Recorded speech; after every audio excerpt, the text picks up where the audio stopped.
हिंदू धर्मात हनुमानजींना शक्ती, भक्ती आणि निस्सीम सेवेचे प्रतीक मानले जाते.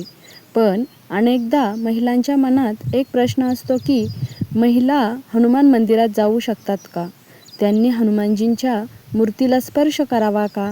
आणि पूजेचे नियम काय आहेत? आजच्या व्हिडिओमध्ये आपण या विषयावर सविस्तर आणि शास्त्रोक्त पद्धतीने माहिती जाणून घेणार आहोत. व्हिडिओ शेवटपर्यंत नक्की पहा.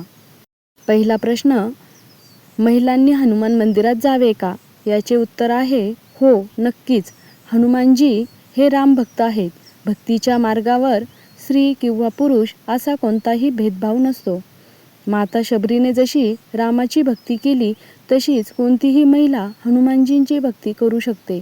अनेक प्राचीन ग्रंथानुसार हनुमानजींना महिलांच्या दर्शनावर कोणतीही बंदी नाही. उलट हनुमानजींना महिला आपले रक्षक किंवा भाऊ मानून त्यांची पूजा करतात. त्यामुळे तुम्ही मंदिरात जाऊन दर्शन घेऊ शकता, हनुमान चालीसा म्हणू शकता, मारुती स्तोत्राचे पठणही करू शकता.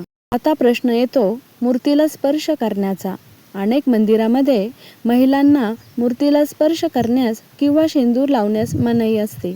यामागे 2 प्रमुख कारणे सांगितली आहेत. हनुमानजी हे बालब्रह्मचारी देवता आहेत.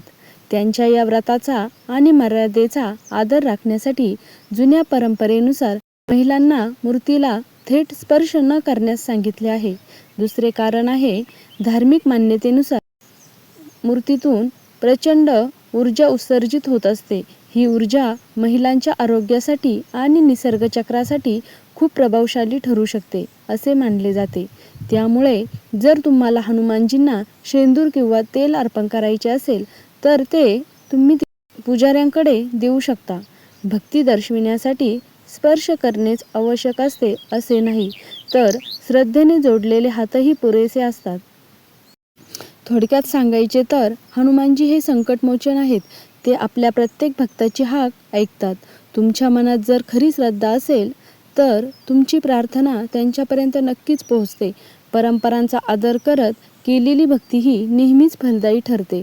तुम्हाला ही माहिती कशी वाटली कमेंट्समध्ये नक्की सांगा आणि जय बजरंगबली लिहायला विसरू नका.